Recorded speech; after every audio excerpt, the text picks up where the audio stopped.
Jim Crockett Promotions first brought Starrcade to wrestling fans in 1983. The event began its life as a Thanksgiving Day Super Show featuring the best of the National Wrestling Alliance, and over time the event would become the flagship annual pay-per-view event for World Championship Wrestling. Every Starrcade of the 1980s was headlined by Ric Flair. The Nature Boy took on every competitor thrown at him, including Harley Race, Dusty Rhodes, Nikita Koloff and Lex Luger. But by the time the mid-90s came around, World Championship Wrestling had evolved so much that it could be considered unrecognisable to older JCP fans. Starrcade 1997 would turn out to be the most lucrative wrestling event in WCW history, and while Turner executives would see Starrcade 1997 as a massive success due to the numbers, a lot of wrestling fans consider the event as the beginning of the end for World Championship Wrestling.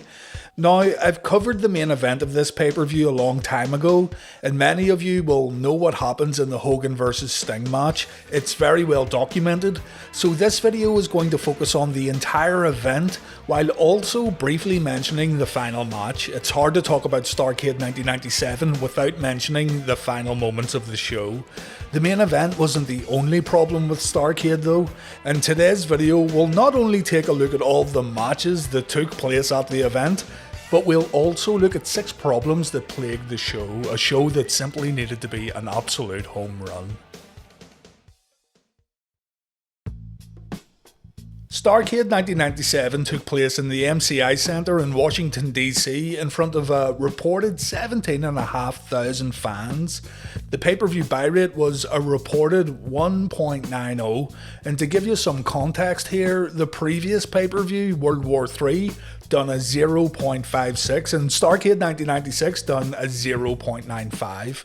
The WWF's WrestleMania 13 event done an abysmal 0.77, so this gives us an example of how truly monumental Starrcade 97 was. The main draw here was the in-ring return of Sting and the possible end of Hulk Hogan's reign of terror. This could be the night where the NWO gets silenced and WCW gets to take back the World Heavyweight Championship. And no matter what you may think of the main event match, it can't be said that the build-up towards Sting vs Hogan wasn't effective. It was extremely effective, and the buy rate gives us proof of that. Sting vs Hogan drove people to Starrcade, and everyone else on the pay-per-view had a chance to show off their abilities and steal the show. The opening contest featured Eddie Guerrero taking on Dean Malenko, an obvious candidate for match of the night, but unfortunately, this is where our reported tales of backstage problems begin.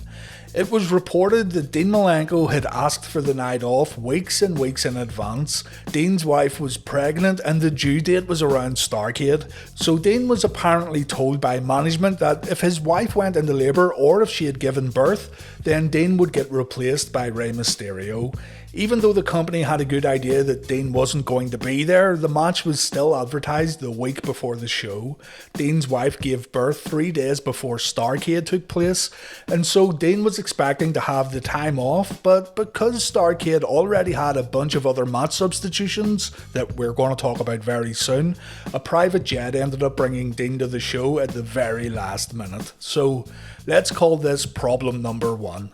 Dean couldn't have been too happy about wrestling at Starrcade 97, but he did end up having one of the better matches of the show.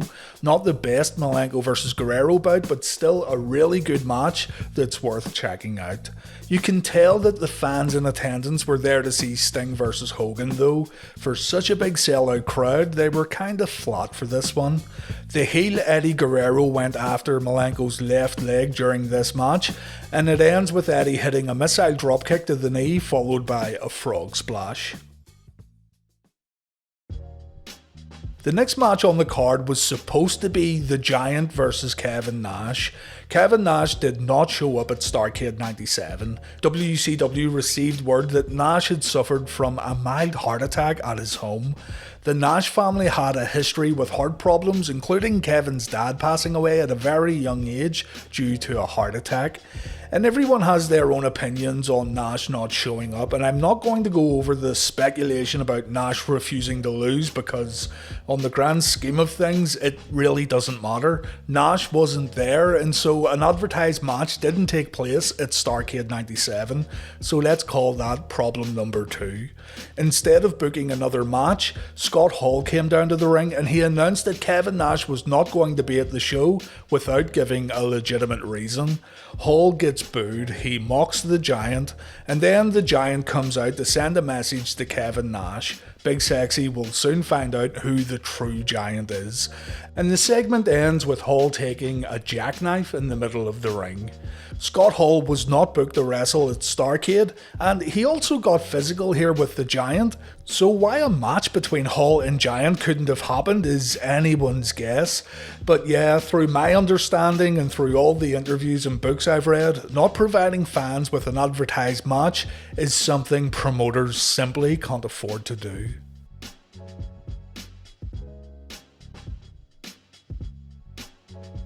And that brings us to problem number 3. Konnan doesn't show up for the next match. Konnan's girlfriend had given birth prematurely and he couldn't leave Mexico, so Randy Savage stood in for Konnan to do battle with Rick Steiner, Scott Steiner and Ray Traylor. Savage would be teaming up here with Vincent and Scott Norton. Six, Scott Hall and Kevin Nash were the ones feuding with Traylor and the Steiners here, so it was a weird match to begin with, but there were more reported issues with this bout, in particular the match finish. It was said that Randy Savage only agreed to do the match if he could get the pinfall win over Scott Steiner, but this report was also shot down by Eric Bischoff.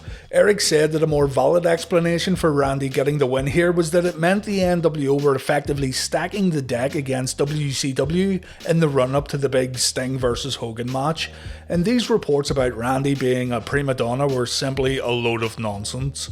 Again, just like the Kevin Nash stuff, it really doesn't matter. The issue comes from an advertised superstar not showing up to a big pay-per-view, but many would consider Randy Savage as an upgrade. It's really up to you and how you feel about the substitution. Randy Savage ended up getting the win for the NWO after hitting the elbow drop on Scotty Steiner. JJ Dillon announces that dodgy NWO official Nick Patrick will be the referee for the Sting vs Hogan main event. We'll come back to this a little later, but I've got a feeling that most of you know what happens in that main event.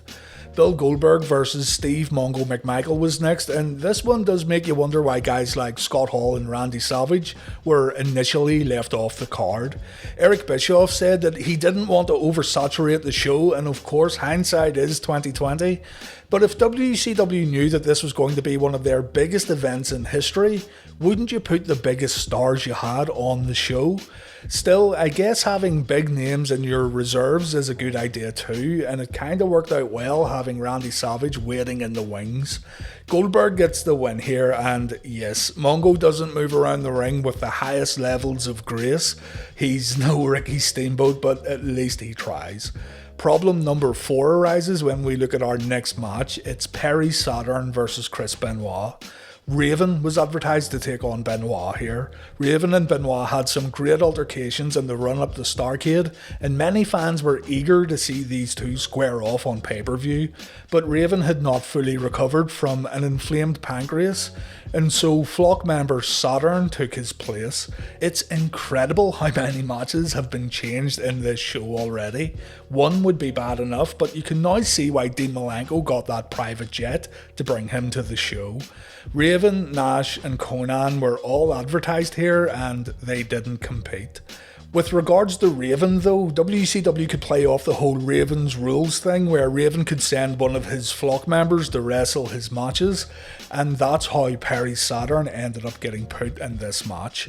Sold Out 1998 would feature the much anticipated Benoit vs Raven bout, and it ended up being excellent. It just would have worked out a lot better if it took place at Starrcade. Raven's flock ended up getting involved in this match. Benoit took the even flow DDT, and the rings of Saturn was enough to put Benoit away. The audience hated the finish, but in fairness, the match itself really isn't that bad. It's actually quite good. Still, Raven vs Benoit was what everyone wanted, and WCW failed to deliver that promised matchup.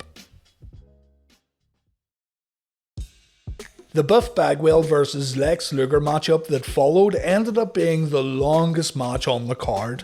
16.5 minutes are given to these guys here, and unfortunately they just go through the motions really. Vincent gets involved quite a lot during this bout, and there is a good spot where Luger launches Vincent into Bagwell, but really, this was the only moment that was really noteworthy, for me anyway.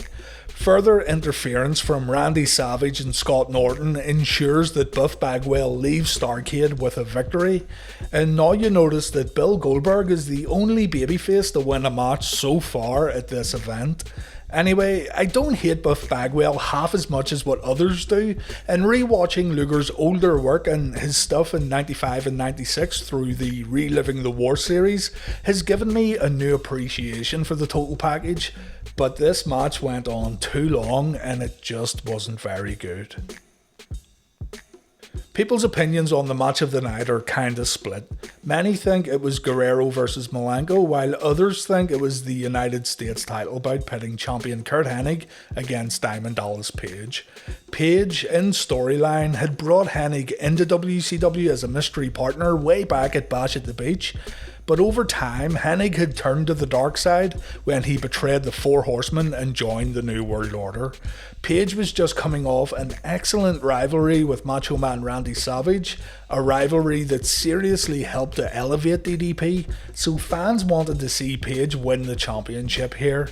But this match was not originally supposed to happen. It was originally supposed to be Ric Flair versus Curt Hennig inside a steel cage. Now, to be fair, the DDP versus Hennig match was announced on Nitro just before Starrcade, so this isn't one of the problems with the show. The end of this match gave the crowd a much needed boost when Dallas scored the win with a diamond cutter.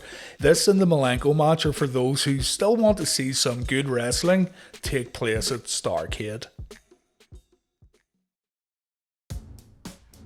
Bret Hart in 1997 being a referee for WCW's biggest event of all time is another mistake in my book.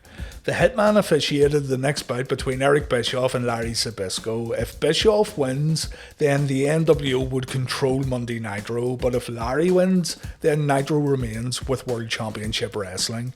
Bret Hart's allegiance to WCW was in question here. The natural assumption was that a big WWF guy like the Hitman would get slotted into the NWO, and this match had that big question mark hanging over it. Would Bret assist Eric Bischoff, or would Bret do the right thing and call the bout right down the middle? The problem here, which is painfully obvious, is that this is Bret Hart. A month prior, he was the WWF champion and he was involved in the most talked about wrestling story of the year. Still to this day, we talk about the Montreal Screwjob, so why on earth use Bret Hart as a referee in a semi-main spot on the card? Even if Bret wasn't going to wrestle, there was so many things that could have been done here. Even a stare down with the main event winner would have been enough to create a ton of buzz. But personally, I found it really disappointing how World Championship Wrestling used Bret Hart during these initial few weeks of his WCW career. It's really baffling. The match itself, it had its own issues. Eric said he fractured his right kneecap while training, hence why there's a lot of stalling during this matchup. And mix in the obvious fact that Eric wasn't a trained professional wrestler who took bumps for a living, and you're left with a bout that doesn't really set the world on fire. As a matter of fact, many will say it's the worst match on the card. The worst match on the card that also featured the white hot Bret Hart. Now, again, to be fair, the crowd reaction was right on the money. The audience goes crazy when Bret attacks Eric and Scott Hall. But even the match finish was a complete mess, with Larry Zbyszko getting his hand raised without winning via pinfall or submission. The disqualification finish isn't announced by Dave Penzer, so it kinda leaves you a little confused. It's not a big problem, but on a show of this magnitude, things should be a little more clear and decisive. This whole match and the booking of Bret Hart would be problem number 5. And that brings us to the main event, problem number 6. On a seemingly endless amount of nitros and pay-per-views, Tony Schiavone would say, "This is the most important night in the history of our sport." And he said this so much that it kind of became a meme. But this really was the most important night, at least during the Eric Bischoff era. All eyes were on Starrcade 97, and this main event was what brought fans to the show and what made fans order on pay-per-view in record numbers. After a masterful build-up that lasted over a year, fans were finally going to see the in-ring return of Sting when he faced Hollywood Hulk Hogan. As mentioned earlier, I've covered this with a little more depth in previous videos, but to summarise, Eric Bischoff said that Sting was not in a good place when he showed up at Starrcade 97. His heart just wasn't in it, and Bischoff put this down to personal problems that Eric wouldn't talk about on his podcast. When Sting showed up the way he did, apparently the planned finish was changed, and boy did they ever make a mess of this one. Hulk hits a leg drop and he pins Sting. Referee Nick Patrick was supposed to perform a fast count, apparently, but he didn't. Hulk Hogan pinned Sting in the middle of the ring and it was decisive. 1, 2, 3, no issues. Bret Hart comes down talking about how this isn't going to happen again in reference to a referee screwing over a wrestler, and Bret Hart somehow becomes the referee for the bout. The match gets restarted and Sting wins the World Heavyweight title after performing a Scorpion Deathlock. The issue here was Hulk Hogan pinning Sting in the middle of the ring and Nick Patrick not performing a fast 3 count. There's been a ton of explanations given here, and the more time that goes on, the more stories come out about exactly what happened, and this makes it really difficult to know what to believe or who to believe. Since putting together my Hogan vs Sting video back in May of 2019, Nick Patrick done an interview where he said he was told by one guy to do a fast count and another guy to do it nice and slow, and so Patrick tried to meet them in the middle and do what he called a WWE count. It's absolutely ridiculous. From Eric Bischoff forgetting what happened, to Hogan and Sting staying relatively quiet about it, to Nick Patrick giving questionable answers, and to every dirt sheet telling different stories, it's impossible to know exactly what happened here, but it was an absolute mess. Eric wasn't a guy who questioned match finishes. As long as the final scene of the pay-per-view was what he envisioned, then he wasn't all that worried, and he's gone on record to say as much on his podcast. But therein lies the problem. Anytime we try to find answers about WCW booking decisions, we always come to the conclusion that decisions like this were a collective thing. Whether it's the finger poke of doom, the booking of the Radicals, the end of Goldberg's streak, the booking of Bret Hart, every single time, no one takes responsibility. It's always a series of forgotten decisions that were apparently made collectively by a group of guys backstage. And because no one takes responsibility, we never truly find out what exactly the thought process was when making these remarkably bad decisions. On the flip side of this, the good decisions, such as the formation of the NWO, the DDP versus Randy Savage rivalry, the genesis of the Wolfpack, the surprisingly successful appearances of Dennis Rodman, Goldberg's winning streak, all that stuff, we know exactly how they came to be because everyone is pretty fast to claim responsibility for the good things that WCW did. Fans are the end consumer, the ones who pay to see what a company can come up with. And if the company doesn't deliver, then it's insane to think people wouldn't want to know how it all got messed up. It's just a shame that still, to this day, no clear answers have ever been given for Starrcade 97, and the only real explanations we get are contradicted, fabricated half-truths, or just completely forgotten about. The only thing a fan can really do is watch a show, get frustrated and decide not to spend money on the company ever again. And it's very telling that WCW would never get a buy rate like Starrcade ever again in their short future. Starrcade 1997 may not have been a creative success for WCW, but it was a financial success. That can never be denied and that can never be taken away. So many people tuned in, yet those same people were left feeling a little unfulfilled by the main event and the majority of the matches that took place beforehand. It was estimated that around 700,000 people bought Starrcade on pay-per-view. That's 700,000 people who saw the Hogan vs Sting finish. And so Starrcade did not become a trend-setting pay-per-view that future shows would build upon in terms of overall viewership. Sold Out the following month brought in an estimated 380,000 buys, and so WCW was back in familiar territory. It was still decent, but it was nothing like Starrcade. Starrcade 98 the following year would do around 460,000 buys.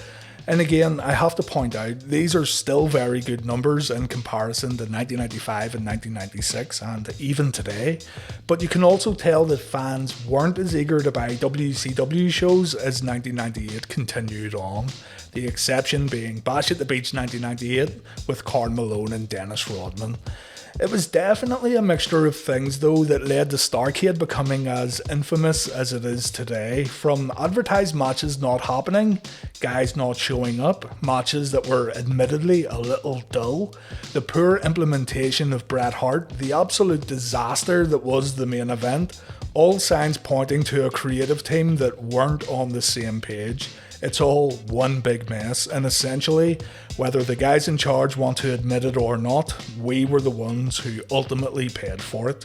The 1997 domination of WCW over the WWF had ended with a giant swing and a miss, and World Championship Wrestling would fail to reach those high pay-per-view numbers again during the company's entire existence. With all this being said, Starrcade 1997 is a compelling watch nowadays, just to witness the show's difficulties. It's become one of those pay-per-views that fans studying the history of WCW still need to see, but don't go into it thinking you'll get a 5-star pay-per-view. Thank you very much for watching this video, and take care.